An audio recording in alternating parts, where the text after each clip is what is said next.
Yeah. This is it. 3, 3, 2, 2, 1. 1. Let's go! We're back. We back. We back, Skips. I'm your host, Troy Tittlemeyer of the PBE podcast, and joined by Skips, the co-host. He looks like he's sitting up in Mammoth, maybe. Is that Mammoth? Yeah, this is Mammoth. Crystal Lake. It's way Lake. better than the current background I have. So yeah, we're just gonna keep this one here for a while. Summer field trip 2021 for PBE podcast. We're going to Crystal Lake. Do some fishing. Let's go, man. Well, what else you been up to? You said fishing in Montana in the last show. We haven't really caught up from that point. You got home. You got a girlfriend. You're running the coast. Dude, I just living the dream right now. The COVID dream. 2020 is bouncing back in a good way. And then, I mean, we touched that on the last show. Congratulations again. I mean, family grew +1. Definitely bigger news than like me going hunting up in Montana. Joe J. Tittlemeyer, man, he's going to grow up and do something with rocks, something with business, and enjoy a good life, man. I sure hope so. That's all we can hope for. He's healthy. He's happy. Same with the family overall. We're doing our thing, just being precautious about, events and restaurants and bars and the old way shit used to be. Yeah. We're just laying low, man. I mean, it's natural. Especially with the numbers spiking recently. It's just, just take a step back. No need to go out. Just chill out for a bit. Yep. Can't tell that to my dad, though. 62-year-old. He's racing dirt bikes on the weekend, eating a hot dog at the snack bar. He doesn't care. He's like, hey, I feel like he's safe, I guess. He's retired, He's good. Yeah. He's good. He's ready to go. Man. Oh, man. But today was a phenomenal show. I mean, for anyone who's into the mineral side or the business side specifically of oil and gas, I know we're a heavy technical show, but this was, I mean, a learning experience is an understatement. Right. I mean, what were your thoughts on today's show, T-Roy? Dude, my psychology certainly has changed. That's driving the motivation for me on what I'm paying attention to. It's been changed from this show, without question, dude. There is reason that oil and gas is going to be fine, that oil and gas needs to be invested in, that the industries are all moving forward. We all need to be just more aware of ESG and how this money actually gets spent and put into an operation. If you don't fundamentally know and have in your model right now that you are taking ESG seriously, and if there's an easy way to take your emissions and what you were doing before, calculating them now and showing a negative delta of emissions and helping this ESG kind of get its footholding in the process, you're not going to get money. That's fucking reality. You're going to get money because you can do that and you can sustain it. And you know what? We can get better. And that argument is there. That business is here. And so let's do it, man. Applying new ideas, new technology. Let's go make it a win for everybody involved in that industry and support the others. Exactly. And then, again, to introduce our guest today, Mr. Tim Pawul, the legend. Tim Pawul, sir. Hey, from the Oil and Gas Council. When I need a little ego boost, I know who to call. Yeah. Hey, here's one for you. You look like Vince Vaughn. So the whole time yeah. Hey, dude, I've been laughing extra hard because I think Vince Vaughn is one of the funniest dudes on the planet. He's also 6'8". I mean, I'm just thinking the whole time, like, oh my gosh, man, this guy has to be. You're the real deal, man. You understand relationships. You understand hard work. You're a great communicator. You're smart, and you look like Vince Vaughn. Opportunities are ahead. Thanks, boys. It was fun to be on. Enjoyed the chat. I enjoyed the energy too. Right? It's rolling up the sleeves, not taking ourselves too seriously. It's a refreshing angle, right? I've enjoyed being on. Man, well, give me a second to pull up LinkedIn, and I'm gonna read your bio. So this is kind of new. You're also gonna see what I see, and that is Tim Pawul. By the way, that is an old picture. Like I don't know when I updated that, but that is not. Yeah, that was sent to your grandma when you graduated, like undergrad, or maybe that's like. I was on. I did a Zoom call the other day, and I was like, "Wow, like this is not a flattering angle." We were setting up here, like you're like, hey Timmy, it looks better if you can, lift the camera up a little bit. That was your way of saying, guy, you look fat. Dude, hey, we didn't want to say anything, but that is digital technology and how your perception could be very different from below and from at eye level. Without question, you look like a different human almost, man.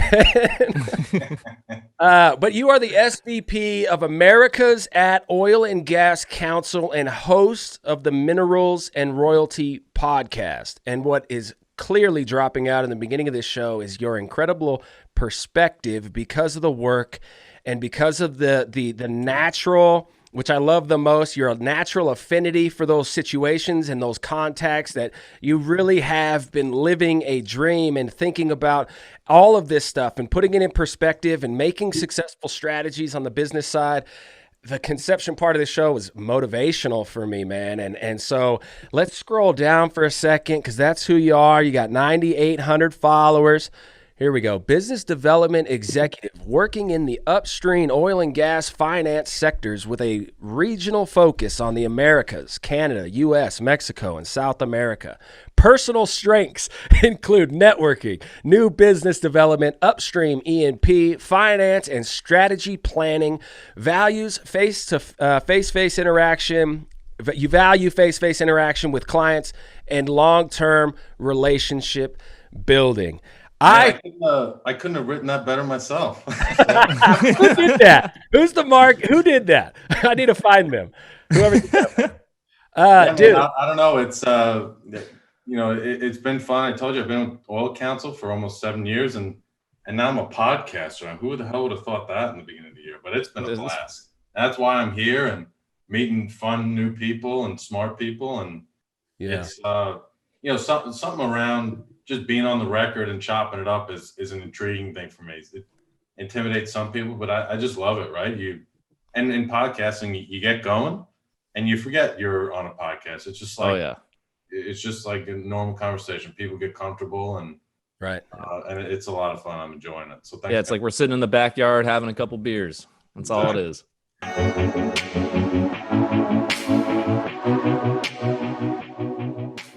The conception part of the show with Tim Pawul, and sir, for me, it's all about perspective, and really getting into a good discussion about what your experiences are and how this developed along the way. I'm excited to hear your story and how this got here with Oil and Gas Council and everything else. Let's talk about it, man. Cool. So I'll give the Cliff Notes version of my career and how I got here. And then kind of COVID creating what I'm focusing on now, right? So context on, we're speaking mid-November 2020 right now. So I grew up in Long Island, New York, was a golfer in a golfing family, wanted to be the white tiger, play golf, idolized Tiger Woods. He was the man growing up, winning everything. Still the man. Still the man, yeah. And I had a great first round yesterday, by the way, in the Masters. So fired up about that. But oh, dude. so grew up, wanted to be a pro golfer. Wow. A lot, competed a lot. New York, oil and gas was not even a thing. You talk about gas, you think gasoline at the Shell pump, right? I mean, you really just are totally separated in the Northeast. It's not a career track you think of. Wow. But got recruited, played on a golf scholarship at Rice University in Houston. Oh shit, you were a collegiate golf player. Yeah, so that got me down to Houston, which you kind of see where this story's going. Got me into I was gonna say now in Houston. Yeah. So I get down to Houston, good school, warm weather, good golf. About a year and a half in, I was like, doesn't look like the pro story dream is going to come true. I still loved it. Was having a great time at college, but it just wasn't competing at a high enough level to make it all the way. So started looking at, okay, what am I going to do? Came from a business background. My grandfather started a family business in the early 70s. My uncle, my father run it today. It's not in oil and gas. It's in a different industry. I was never involved in it, but just kind of had that entrepreneurial business DNA in me somewhere.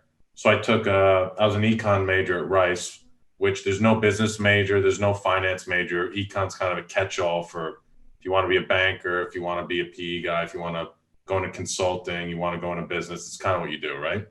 So I take a finance, a capital markets class my junior year, and I'm like, banking. That's it. I want to be in banking. Let me start sign up for internships, all the whole 9 yards, right? Goldman, Citi, JP Morgan. Wow. What does that mean? You want to be you want to be a banker. What's the job entail? Just at a higher level for me to get an understanding of that. I mean, well, at that point, I didn't really know, but it was a capital markets class. They're talking about bubble markets and the dynamics of it. And it was just intriguing. And, I'm an econ major at the time. So everything is around kind of problem solving and, different types of economic theory.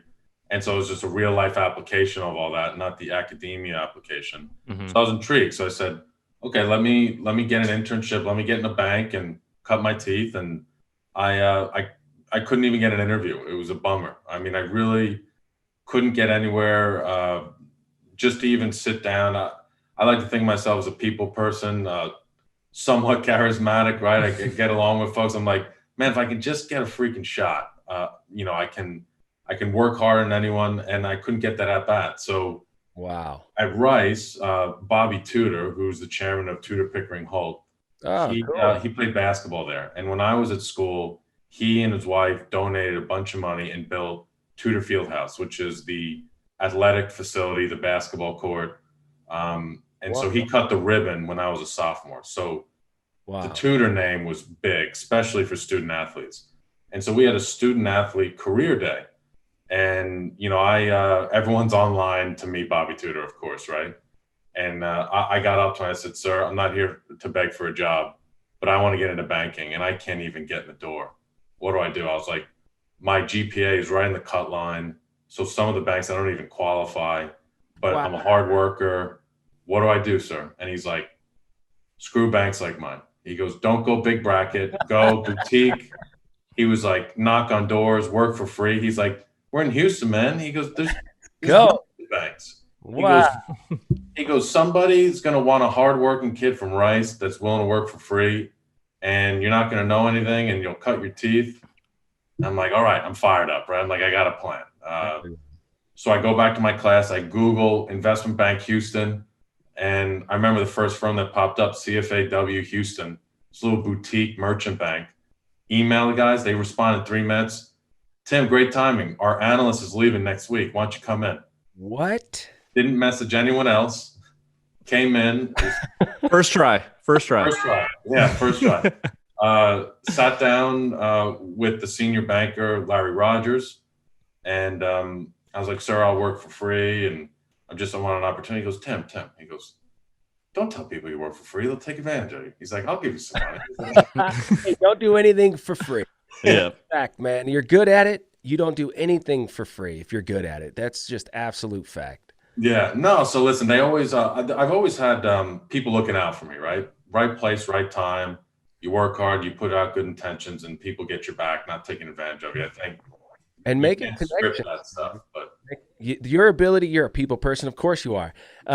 Your connection with Tudor that day, bang. Dude, I'm doing everything I can. And he's going, here's some motivation. And that's a moment, dude, because when you went back to the same comments of, I got to find a job, blah, blah, blah, you're going right back in the same situation, except for all of a sudden, bam, all that momentum has generated like entropy, and you are now just going on this ride of these connections instantly. That's incredible, man. So, and also kind of like you were saying too, like being thrown into one of these smaller shops, now you're going to be around a lot more opposed to being at a Goldman Sachs or a JP Morgan or something like that, where now it's like, hey, now they're going to put more on your plate. That just means you're going to learn a lot more. You're going to like expand. Yeah. It's just, I mean, for me, I would be like, that's the one I want to do in the first place. So this is a boutique bank. There's 3 bankers, and they basically worked on straight commissions, right? So they were part of a global brand, but they own the branch, and I'm sure they paid, like licensing fees to get access to global resources or a cut of the deals. But for the most part, it's small shop. So I was doing the bitch work and spreadsheets and everything, just standard stuff, right, as an analyst. But then they would bring me in on deal pitches. They would bring me in on meetings, and I would, be the fly on the wall. And they afterwards they whiteboard, the structures. They did a lot of turnarounds for family businesses. Wow. And and they, still close with all three of those partners today. Wow. And it was great, right? And when they closed the deal, so they would close like 3, 4, maybe 5 big deals a year, and they were big size checks for each of them. So they were happy. So it was like very chunky revenue for them personally. And I would walk in and the scotch would be out. It's like 8:30 in the morning. I go, oh, looks like a deal closed. I go, guys, what are you doing, Scott? Timmy, pull up a chair. Let's have some scotch.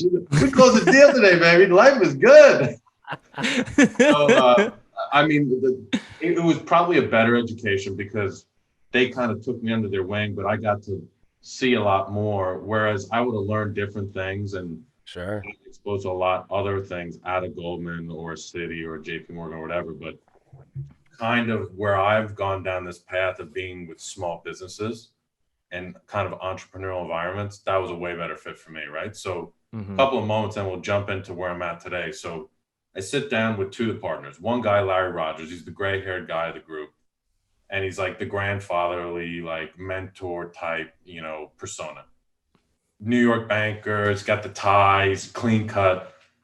I mean, he's like, son, what do you want to do with your life? And I had nothing good to say, so I don't even remember what I said. But he's like, oh, come on, what do you say? I'm calling it out. You got that question again right now.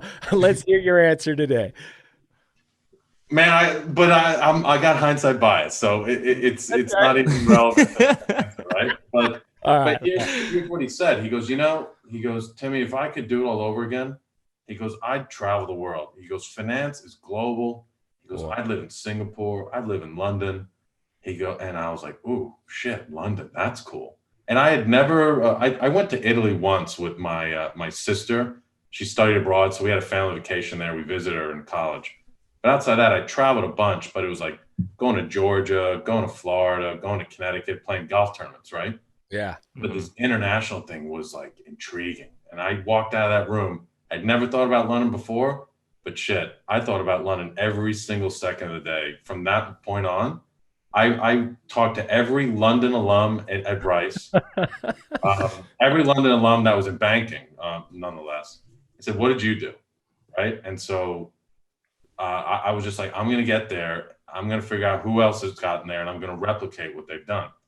So that kind of planted the seed, and I'll revisit on that. I want to have an international career. So then another guy, Matt Register, he was the younger partner, and he was entrepreneur. Like, the guy just stumbles into building businesses. I mean, brilliant, out of the box. I love it. You guys, kind of jive with him. He's Texas guy. He's got a dip in his mouth.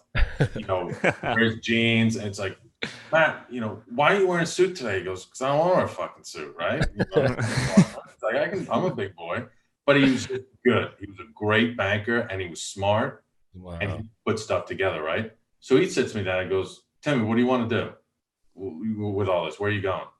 And again, nothing profound to say, but what he said was, in life and in business, if you could look at what everyone does and look at what they've done to get where they're at, try to figure out the patterns and then figure out a way to do it quicker and more outside the box. And he goes, you might take a couple swings and miss, but hell, you're going to move a lot faster in life up that ladder.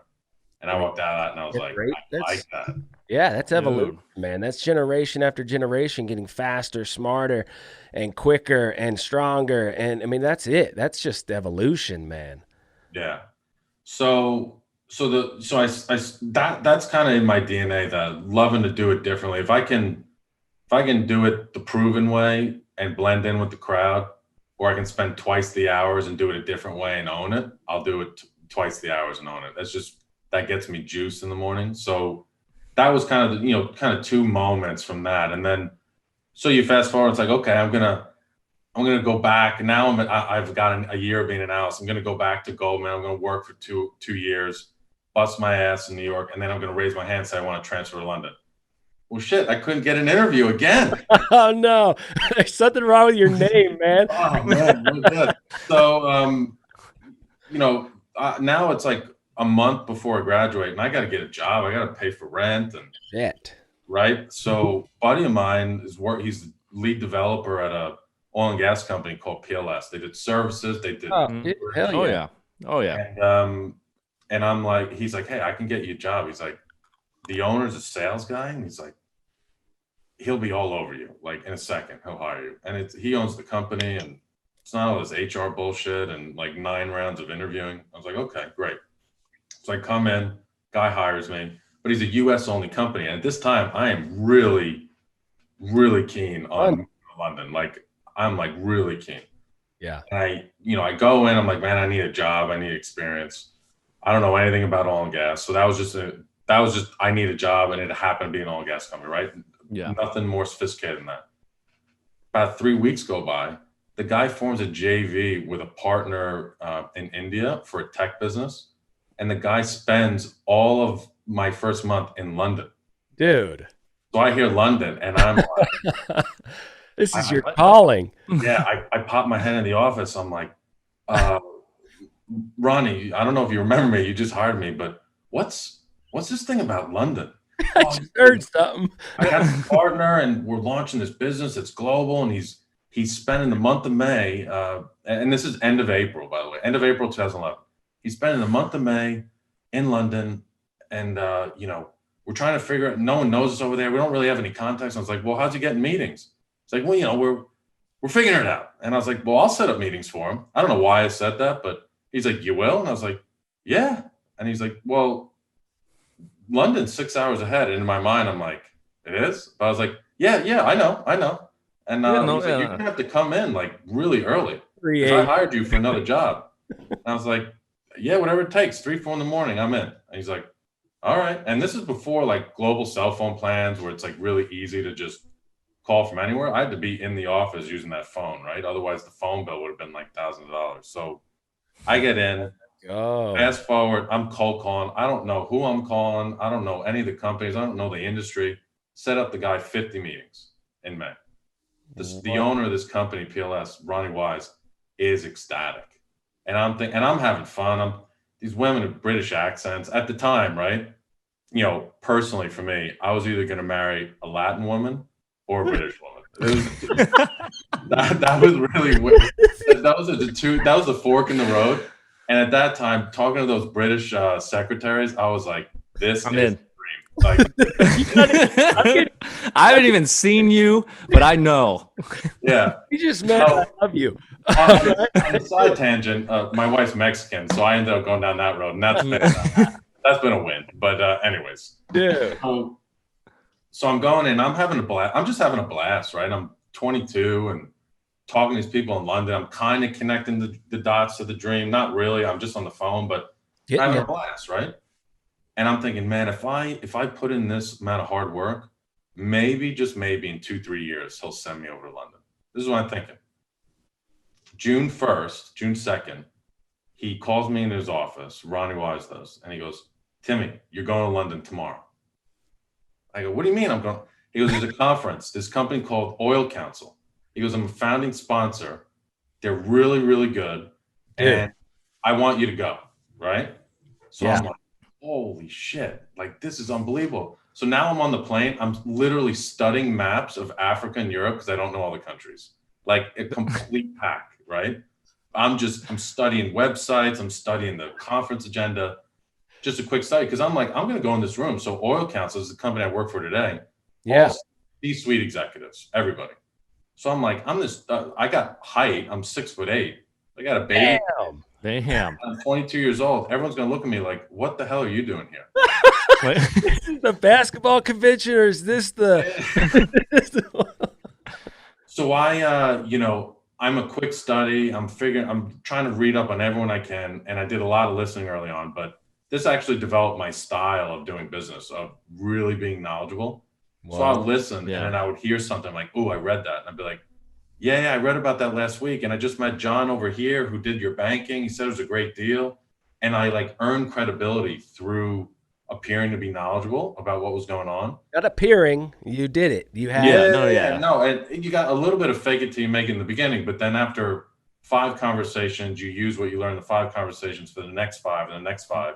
Yeah. And then by, I mean, the fake it till you make it thing, I mean, works, opening a conversation maybe, but when you dig into the details, it's either you got it or not, right? You can't bullshit the details.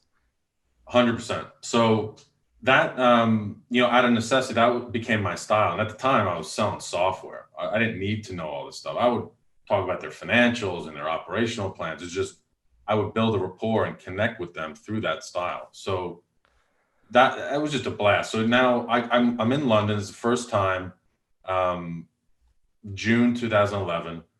By the end of that year, I was in London 7 times. 3 years later, I was in Hong Kong. I was in Australia. I was in Brazil, Colombia, Nairobi, Africa, Cape Town, South Africa, Paris, Calgary. I mean, guy sent me all over the world. I'm forever grateful, right? He put me on, took a chance on me, worked my butt off, but gave me the at-bat, right? And I ran hard with it and built up a really nice business for him on the international side. And at the end of that, was looking to make a transition for some personal reasons. There's a lot of travel. I loved it, but I met my now wife at the end of that. Just didn't make sense to be 3-4 weeks a month overseas, right? Not right. Yeah. Level up. Yeah, when you're young, when you're like 22, 23, 24, time of your life, right? Yeah. But when it's time to settle down, it's, you gotta spend time with the fam. Part of you loves the travel, but then the other part is like, damn, like I got this girl I'm in love with, and it's like I'm in a hotel by myself in Hong Kong, halfway across the world. So it's it's exciting, but also like a drag. It's a weird dichotomy of emotion. Yeah, it's like it's this bittersweet moment, right? Exactly. Yeah. So again, the moment, man. Yeah, it's a level upgrade. You're like, all right, I'm leveling up. I don't know what to do. So all this travel, who did I do it on the back of? I did it on the back of this networking platform called Oil Council. And I was friends with the owners. They're all younger. They're in their 30s. So it was work hard, play hard. Go to the conference, network, meetings from 8 a.m. to 6 p.m. And then at the end of it, it's like, hey, Timmy, we're going out to the bar. And it's just like you're hanging out with kind of buddies, right? So we developed this friendship with the owners. And my network was their network. I was really good at just hustling and biz dev. At Oil Council, you basically sell networking, right? You sell the handshake. So when I was looking to make a switch, I was like, man, I have so much respect. This company is awesome. The culture is awesome. Client, I'm a raving fan. I'm a client. I mean, people love this brand. I would love to go work for them. Let me just see, right? And so I made that call one day, and they were like, shit, Timmy, like, will you start yesterday? So that was a huge, weight off my shoulders. I didn't know what I was going to do next, and hopped over to them. Been with them for about 7 years. Wow. And they're just a great company, great people. What I do now all day long, this is, proximity is power, or peer group is power, whatever the sayings are. I spend my entire day, whether it's phone calls or meetings, mingling and networking and picking the brains of CEOs of oil and gas companies, the heads of PE funds, and the heads of investment banks in energy. Wow. What a perspective, man. Yeah. So it's, I remember about 3-4 years ago, I was thinking to myself, man, I love this company and I'm making more money and I'm meeting all these great people, but shit, like I'm like getting towards the end of my 20s. I'm like, am I supposed to pivot? Like, I don't want to, narrow myself into a career where all of a sudden I lose optionality after a certain age. Yeah. Do I go get an MBA? Should I go into banking? Should I go into PE? I got this network. What do I do with it? And, a couple of years in, I became really close with the founder, Ian Pitt, who's still with the company today. And we're both very similar, very entrepreneurial, like to think outside the box, love strategy. We really connected on that. But it very quickly went from, how's your pipeline doing? How's the business doing, to thinking about strategy, how to grow the business. And we really connected on that. And I realized, man, this is not a conference business to me. This is an education, building a small business. Lifestyle. Yeah. So that was the light bulb. And I'm like, I'll stay here as long as the journey takes me, because this is just, the longer I stay, the relationships are everything. And I'm building, now that I have a family, I'm older, you you can relate to people differently. Versus being a kid who's hustling and just gets along with folks. So that I love what I'm doing, and I'm loving the journey, and the business platform is incredible. And you just when you constantly hang around smart, intelligent people that are paving the way in the two most important industries in the world, finance and oil and gas, good things happen, right? Like, you can be a lot smarter than you actually are by osmosis. So that's where I'm at today. And it's been a wild ride, right? Yeah, it has. It has. I mean, you just took us through that. I have this incredibly grown respect and all kinds of things for you from that. Just that conversation alone. That's why we do what we do. It's the happy hour of the show. Exactly. Yeah. I mean, that was incredible, dude. And you said two things towards the end. You said there's a relationship that you have now at Oil and Gas Council. There's a relationship you make at the end of this, and you also said switch. So we are going to switch to the drill down segment of the show. Do you like how I did that? All right, now, but I like the way that we stopped with relationships, right? Because we're talking about today the oil and gas industry in regards to an interesting part of the business and a very, very important part of the business. It's the relationship between the people and the operator, the business of getting oil and gas out of the ground, and the people who deserve to get paid because they're living there and they're a part of it. It's my land, my minerals. Simple example.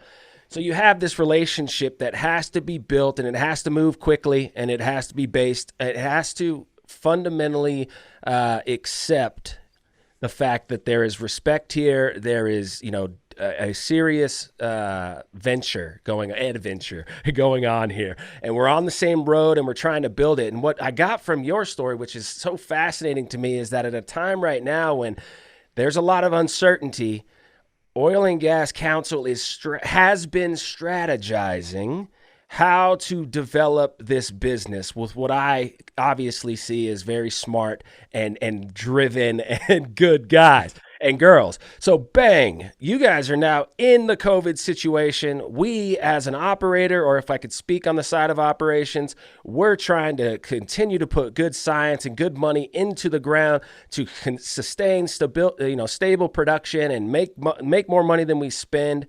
We got to get this done. It's post COVID-19, man. It's day one. Let's do it. Where's that at? Yeah. So, everyone kind of know, it reminds me of 9/11, right? Like, you remember where you were when it happened.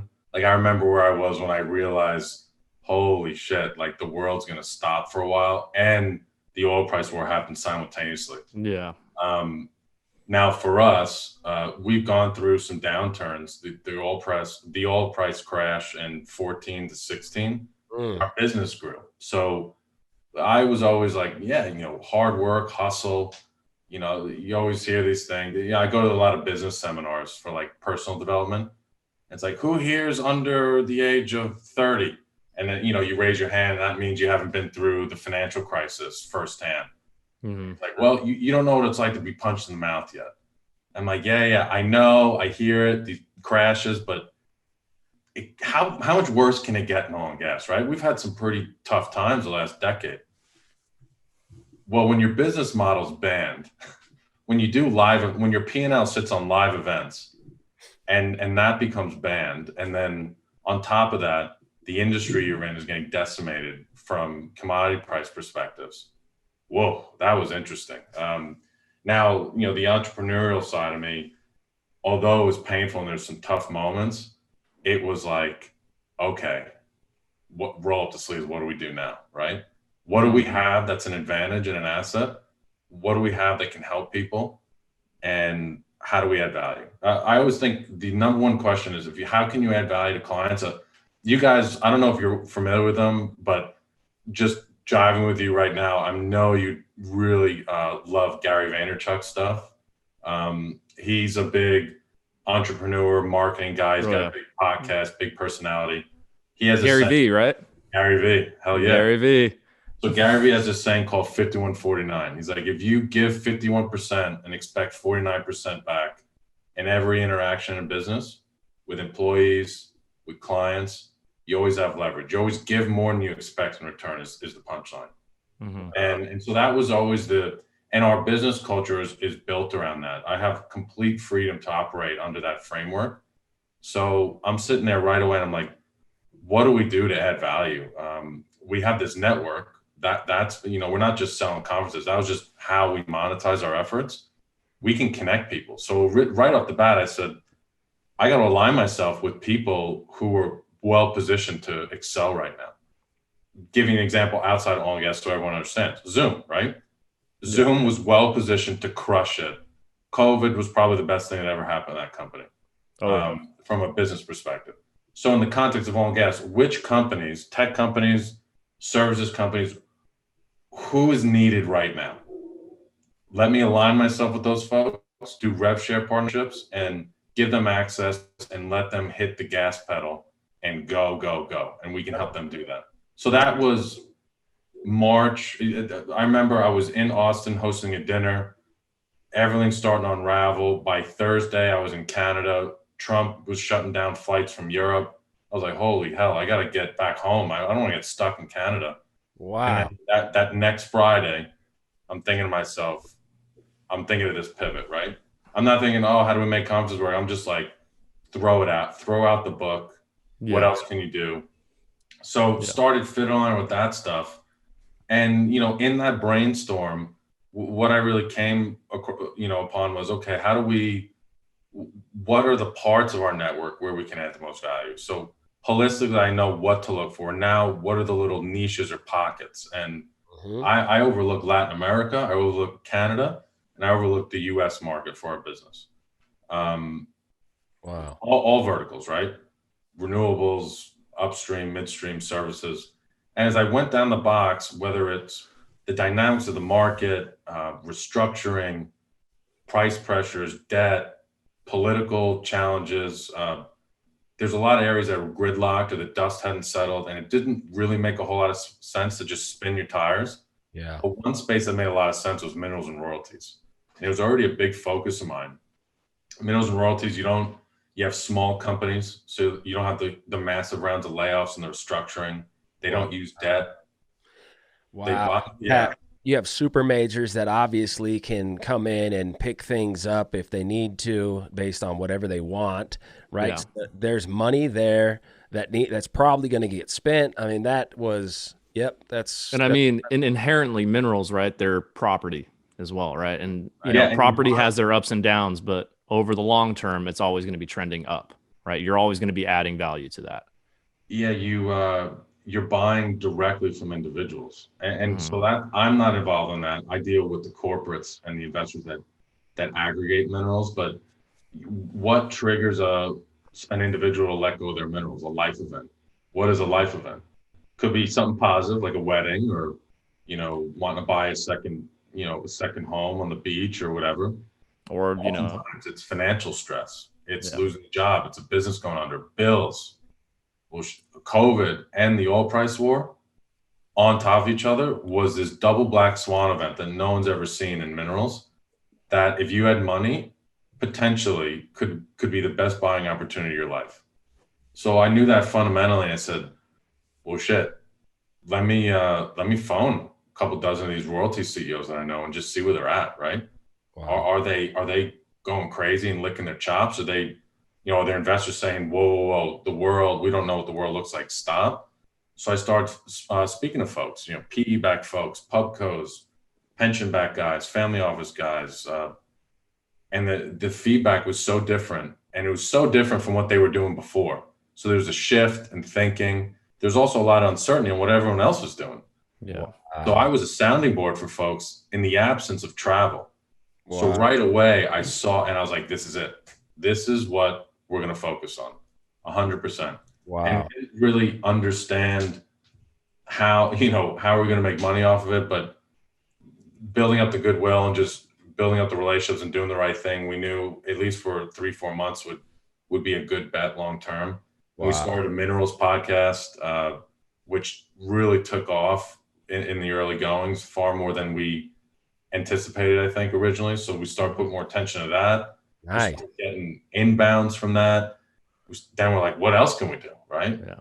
Start doing webinars. We start doing we partnered with a land company on reports they put out called the Pulse Report. So we started doing all these things in marketing, and lo and behold, you kind of wake up 6-7 months later and you're like, we got a hell of a marketing platform here, and we got inbounds all day long. Yeah. Funds, investors I've never heard of, and my job is to know everybody. This is wild, right? And all I'm doing is talking to folks. I'm just on the back of all, I'm just swimming in the wake of this marketing machine.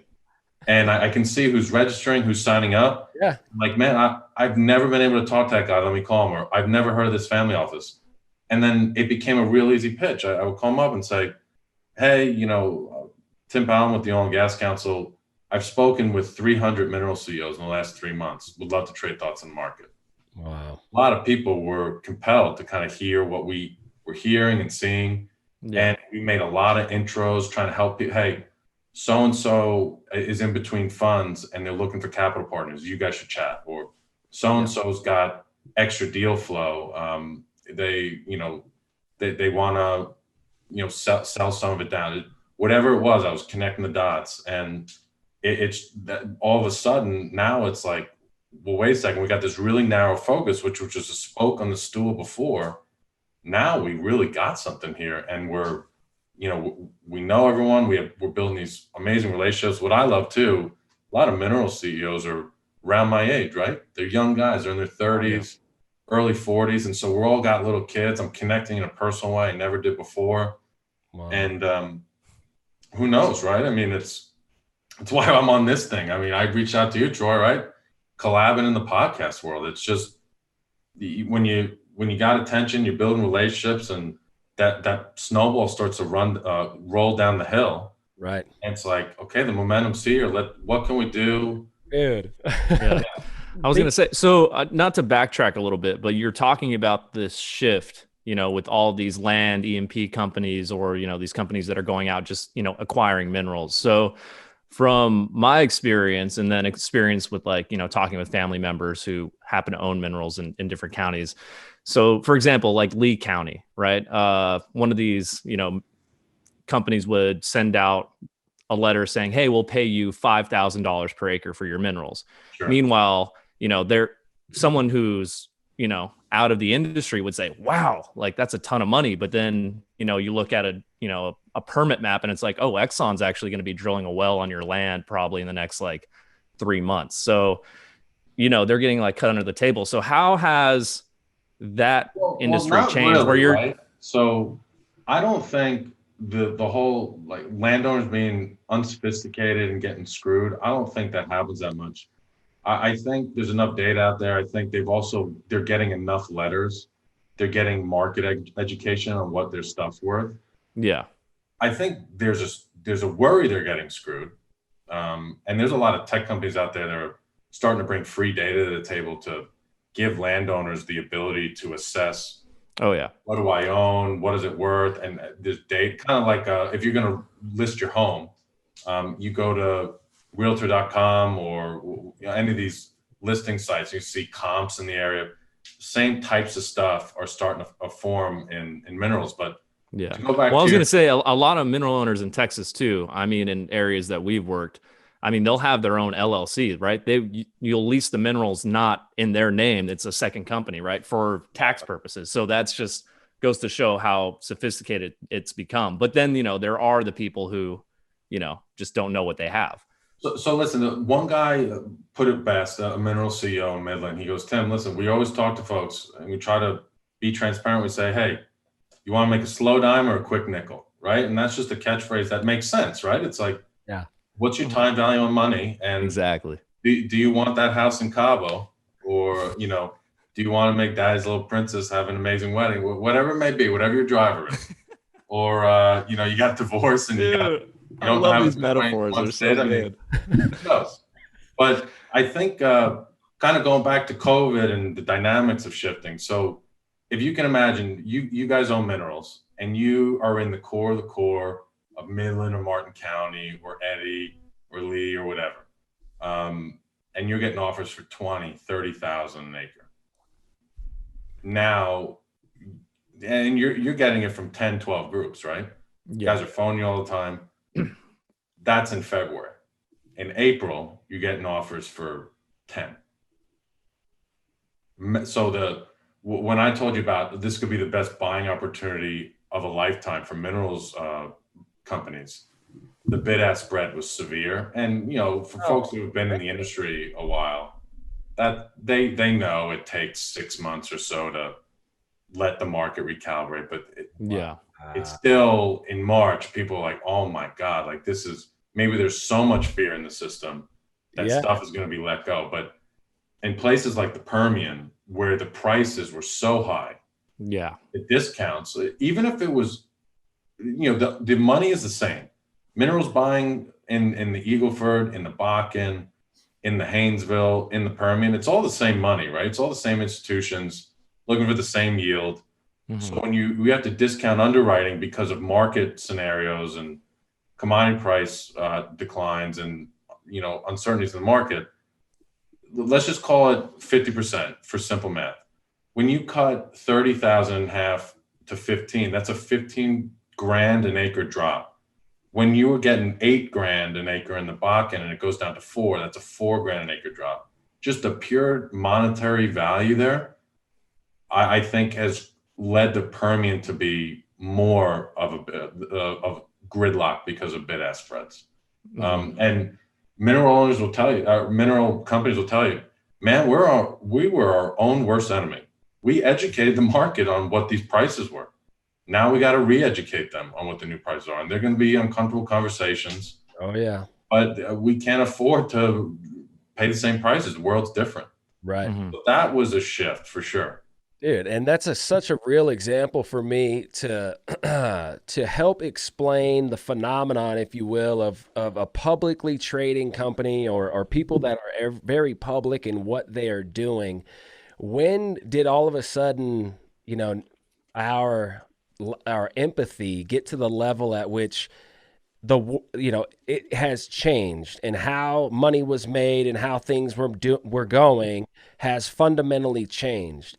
If you're outside that reality, you're like, oh, there's just bad business and moving money and something's going on there, because it looks that bad. How could it crash so hard? How could you be your company completely be done and all of this, you had all this money and now it's done?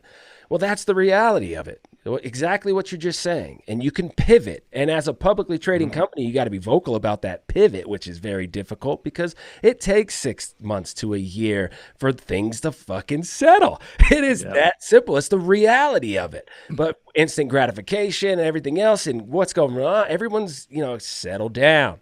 We got to have time. And we are out of control of time completely. One thing that's universally true: we don't control time.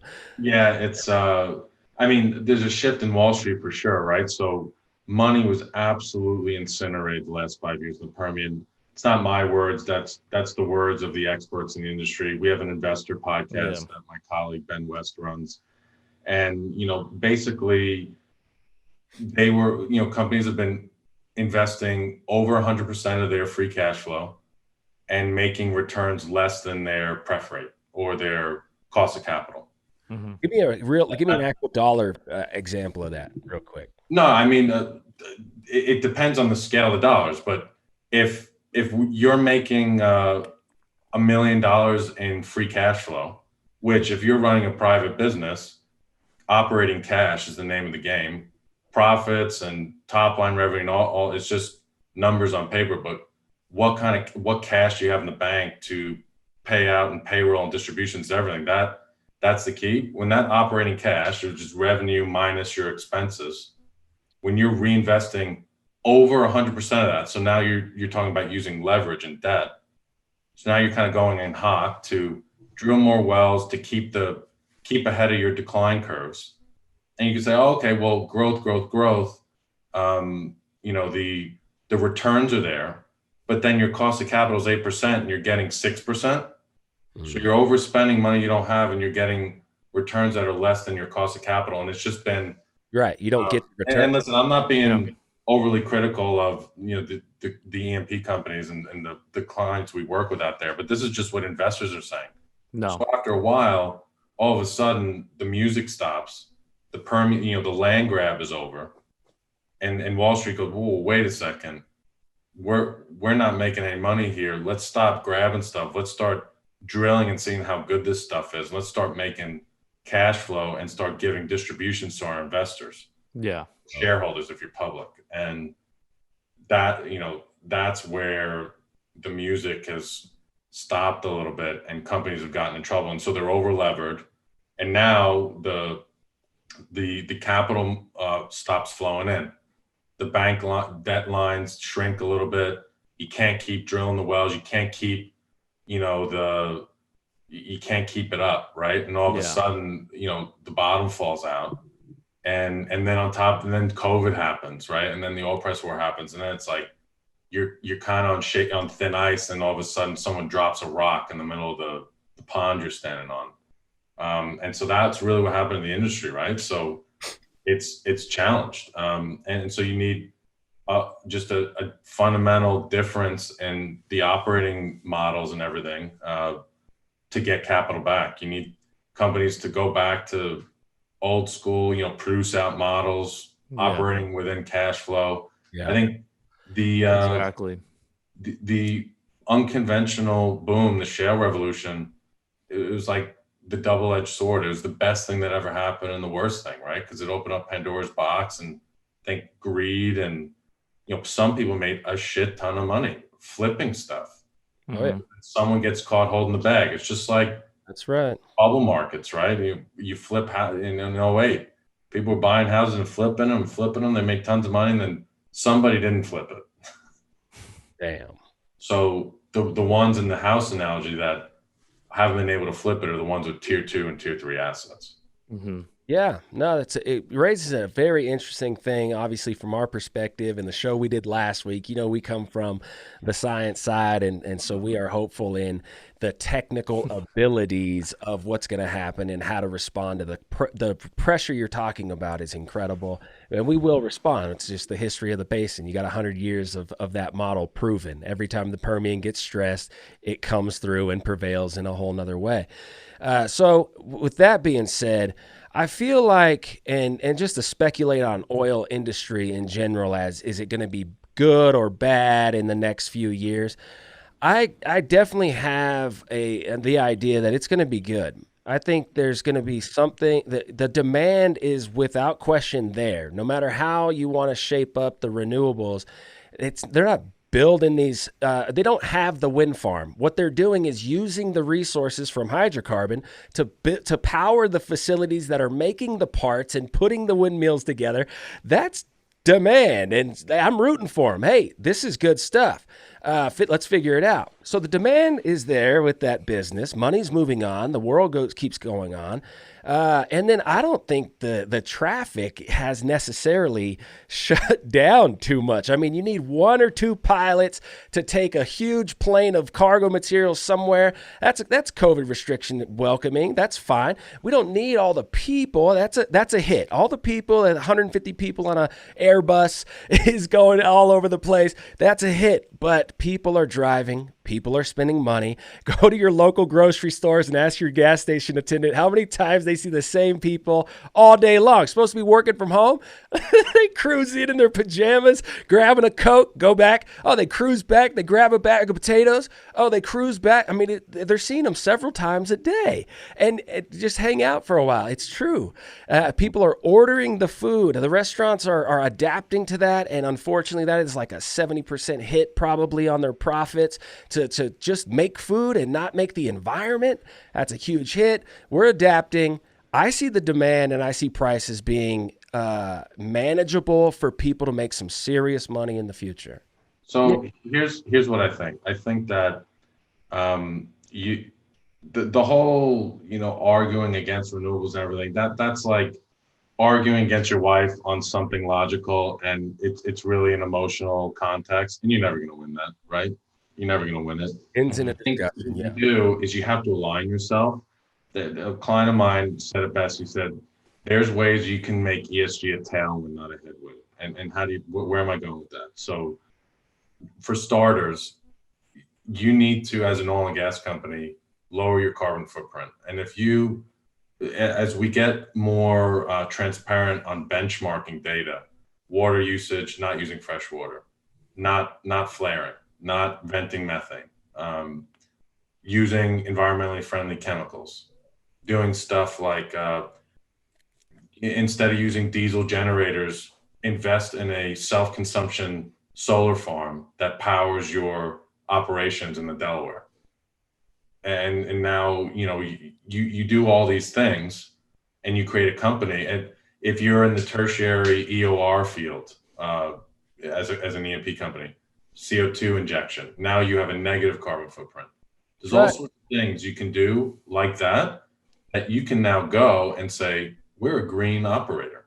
If you as an investor, so listen, if an investor says oil and gas equals bad, we're not touching it, dirty oil, yada yada yada, I think those folks are gone, right? But there are a lot of funds out there that say we need to be environmentally sensitive in the capital we deploy. And if they're sensible and they say, oh wow, okay, the world needs energy, and you have a lower carbon footprint than actually, you know, a renewables plant that, you know, needs batteries and lithium and everything. Like, if you just break down the math and you can show that, capital will be there. And so I think that's the shit that's needed. Wow. Yeah. That's the shit that's needed. And those are the kinds of things I hear about. There's some inherent challenges there for companies that have legacy operations and assets that, you know, have been in production for a while and were developed in an environment that, you know, didn't have the same standards. A perfect example, client the other day said, it's really unfair. Oil and gas companies get judged on everything they've always done and every asset they own. If you went to Toyota and said, hey, Toyota, you got some cars from the 70s.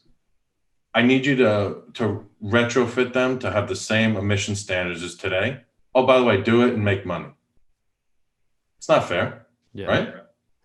So, but that's what's being asked of an oil and gas company. So do you have carve-outs, right, of companies or startups that kind of build assets in this way? Or there's some sort of demarcation, some line in the sand where you do drop-down entities and you could have more kind of ESG operating co, right? And the industry, there's so many smart people here, and there's too much money and there's too much need for oil and gas for it to just wither away and die like people think it might, that are against the industry. So you look at carve out structures and, you know, taking stuff in your balance sheet and repurposing it in different entities and realizing more value.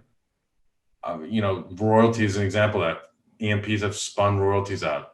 E&Ps are starting to spin midstream assets out. Like, there's something around that. And folks are going to figure it out. I know clients who've raised money from pension funds in Europe, never invested in oil and gas, and they're ESG funds. They operate in the Permian. Wow. No, I love that, man. I love the fact that the way you can actually move some money in this industry still is by taking on the ESG regulations and proving how much more efficient and safer and better you got. Oh, and by the way, here's some new technology that's really promising for making things work better and to make more money, move the profit margins as well. And as well, you're seeing it. Thank you for saying that, because I was kind of going crazy in my head. Maybe I'm wrong. But no, that is gearing up for the same reasons that I would be gearing up for as an operator, for sure. Yeah, when we did your podcast the other day, Troy, you know, you were talking about the different ways you're looking at the technical side and understanding how different chemicals can unlock the reservoir in a more effective way. Yeah, you know, so now if you start to blend in the environmentally responsible angles of that and you can combine the two, that's powerful. Yeah. That's right. And just another question. My brain is just turning. So, you know, the old way that these banks were investing in these various E&P companies, right? You know, like, here's like, you know, $200 million worth of capital. This is your acreage, go develop. And then, you know, hopefully, like you said, we make that money back at the end of the day, and we can either flip it to a bigger operator, blah, blah, blah, whatever that initial model was. So do you see now these investors, like you said, it's a combination of this ESG, but is it also very reliant on like current PDP because this kind of this mindset of, hey, like we have this asset, there's no production on it, but looking around, these other operators are doing really well. It seems like that's kind of by the wayside. Want to know a real conundrum that the unconventional boom created was this excess inventory dilemma. You actually, because of SEC rules, reserves beyond 5 years kind of drop off your balance sheet. And it does, and that's a shift in Wall Street, kind of wanting more cash flow and returns, and shifting the value around that, which is not wrong, by the way, right? I mean, they need to make money, but exactly, it also makes no sense. Like, how could somebody spend billions of dollars on acreage and then get punished for having that on their balance sheet? And it's just so much money is needed to develop these reserves in the Permian. And so I did an episode with Adam Watrous, brilliant guy, ran banking for Scotiabank for 20 years and retired and started a private equity fund in Calgary 3 years ago. And he walks through it, and he said there was a change. There's a line in the sand in 2000, whenever the shale revolution started. We'll kind of, when it starts to peak around 2010. Pre-2010, oil and gas companies were in resource scarcity mode. It was harder to drill for production than it was to buy it.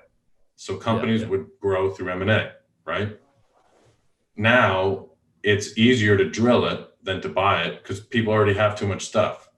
So that's why the M&A demand's kind of eroded over the years. In 2014 to 16, everyone was saying consolidation. Well, normally, folks with capital buy companies on the cheap, and it doesn't matter if it's tier 3 or tier 3 assets. There's always a price.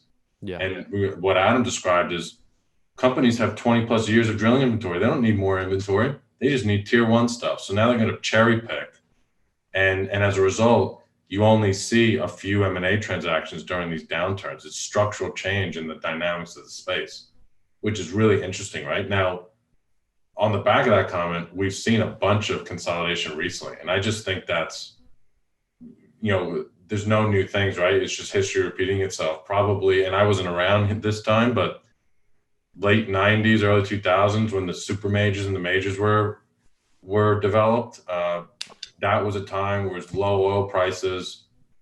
It was all about scale. It was all about driving costs out of your business model. So I think that's what we're experiencing now, but it's challenging, right? So if you combine these companies and you get the efficiency gains of cutting out some G&A, well, then after that first year, cutting out that G&A, where does the extra change come from, or the extra benefits outside of an oil price jump? Well, I got a client, he says, Tim, if you put two drunk sailors next to each other and have them lean against each other back to back, doesn't make one sober sailor. So he's just like, I have my concerns about these mergers fixing it, right? You got to have structural change within the companies, and exactly, not getting into the weeds, right? I'm not trying to oversimplify the scenarios of running these companies, right? Who am I to say? I mean, there's a lot of smart people running these companies, but yeah, it's not like it's just you merge and you remove 5% of the cost and then off you go. So it's a complex problem ahead, but free markets, innovation, incentives. Yeah, it goes back to what you said, right? I mean, when COVID hit, you immediately, the first things you thought were, how do we adapt, right? There's some light at the end of this tunnel. And I think that is also an issue that a lot of these majors do have, is because they're, like you said, they're so stuck in their ways. Not that they don't want to change, but I guess it's more of a function of they don't know the most efficient way to change or adapt right out of the gate, right? Because this is a scenario we've never dealt with before. We're technically in the completion part of the show, I think. I just want to throw that in. Go. Okay. So we just did on our Investor Series podcast, we just did an episode with Mark Viviano at Kimmeridge Energy. We just did a big financing with Callan, if you're familiar. So this guy came over from Wellington. So he was one of the largest institutional investors in the energy side for a long time. And he just said the incentives are just the management incentives are wrong. They're not aligned with investors, and they're basically running an activist fund. He said we need to come in and just force change and board and management behavior. And it's really cool how he articulated, right? He's able to put numbers behind things and historical references. That's it. I mean, there's you know, on the ESG side, I think we did an episode with Enverus. Enverus, RS Energy merged with them. RS was a really good client. Is that Drilling Info?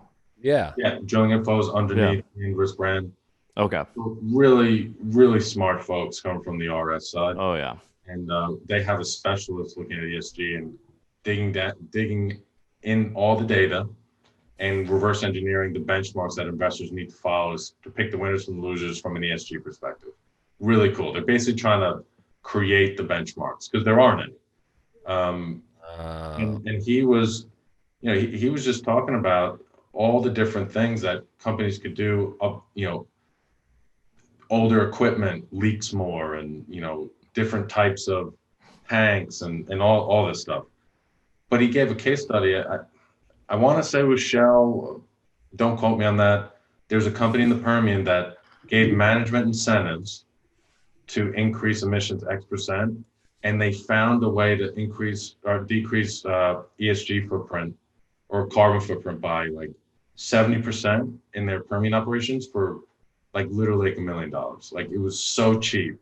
Whoa. Because they were incentivized to do it. They got bonuses. Yeah. They put their in, but if it's kind of always playing defense and you know going down that road, but if you align people and put the same ingenuity that got us to where we are with the shale revolution behind this, and you embrace the energy transition side. Energy transition doesn't necessarily mean renewables. Right. Transition means cleaner energy. So, I mean, want to know an easy one? Like coal and natural gas, right? There's places in the world that are like burning peat for energy. Yeah. So, yeah, unfortunately, it's super politicized, right? You guys know that. But yeah, I think there's a way to kind of look at that and really embrace it. And, you know, whoever does that and can communicate it effectively to capital markets will kind of lead the way for bring capital back for sure. Man, that's great, dude. It's great to hear that, you know, there's definitely logical plans moving forward. There's money without question. It's not like it just disappeared. We're pushing forward, and now it's following the Enverus and that company and how that computer essentially is building the standards. The computer is making these strong suggestions to create these rules or these concepts. And man, we got to get into that situation because I hope they're really taking in consideration the science. It's not just emotionals with people and governing problems. There's a revolution happening in earth science, our understanding of the hydrocarbon itself and what it's actually doing. What are we cleaning up from the atmosphere? This is not just oil and gas. Science is talking about, taking it all in and really diving that down and creating new solutions and new ideas. So that's got to be taken in. That's good stuff, man. Yeah, carbon capture. This is not something I'm very well versed on, but last year we gave our Lifetime Achievement Award to Howard Newman. He's the founder of Pinebrook Partners. It's basically the grandfather of oil and gas private equity, right? He was with Warburg in the 80s. I mean, incredible guy, super smart. His passion project right now is he's on the board of the Salk Institute in California. The Salk Institute is one of the leading think tanks or non-for-profits around biology, I think. Don't quote me on that. But basically what they've been looking at is, genetically modifying plants to bury carbon in the ground. And he said that, everyone's talking about reducing emissions from oil and gas. Yeah. He goes, the natural carbon cycle takes carbon out of the atmosphere. He goes, the better question is what's the delta of the carbon that's excess in the environment? Instead of it being, I'm making up the numbers, but if it's 790 gigatons gets buried of carbon on an annual basis, but 810 are being put out in the atmosphere, the net is 20. So the question is, instead of us lowering, our emissions by 20 or 30 gigatons in a growing global economy and growing global population. And all the things, right? We get more efficient with energy. What do? Does that mean we conserve it? No, it means we don't give a shit. We leave the lights on. We drive longer distances, right? I mean, it's basic human behavior. He said, we got more of it. Use it. 100%. I mean, that's just, what are you going to do, right? I mean, exactly. Six, man, leave your lights on. Oh, also, just to confirm, it is biology. It is biology. Yeah, okay. yeah. Super interesting. Biological studies. Wow, but what are they doing there? What's this? Oh, anyway, that sounds. It's fascinating. He when he accepted our award at our dinner we threw for him, he was his podium to really talk about it. And I think they're on path to, in the next 10 years, maybe reduce carbon emissions in the atmosphere almost 50%. And this is by genetically modifying plants and planting plants. And this is what's the cost around that? Not that much relative to all these crazy things you hear about. So, and he's also said, do you know from the 70s onwards, how much efficiency as a society globally we've had in terms of energy consumption, but per GDP, we've grown 4x. So when you net it out, everyone's getting more efficient, but there's more people and we're wealthier. So we're using more energy. So it's a race you're losing. There's just continuing to be more. So you got to figure out how to get it out. It's just a different way to look at it. And it's minds like that solve the problems, right? Exactly. I honestly believe that I could go to Houston or Katy, Texas, and I'd be like, Tim, I'm in town, I'm chilling, I got the night open, and I think we would enjoy some scotch. Or, I truly do believe that, man. You got a great personality, an incredible perspective. I learned a lot about you. Obviously, we did the show last week on your podcast, and now we're talking it from ours. So collaborating with you, man, is an absolute honor on behalf of PBE, and we hope. Let's develop that relationship, whatever that is. You were talking about how the podcast is kind of putting it out there, and people that can navigate in the moment and in conversation and keep things flowing and making sense have an opportunity to really spread the message and maybe teach and enlighten. And so, man, if we can do some joint stuff in the future with Oil and Gas Council, we are definitely here to entertain those ideas and that strategy, sir. I love it. Yeah, no, listen, that's the world of podcasting. Endless possibilities. We write the rules. You're not subject to a channel or, a broadcast deal or something. And where we can help each other out and spread our respective messages. That's the name of the game. That's awesome, man. I know Skip's having some phone issues on his battery, so he might have dropped his video there.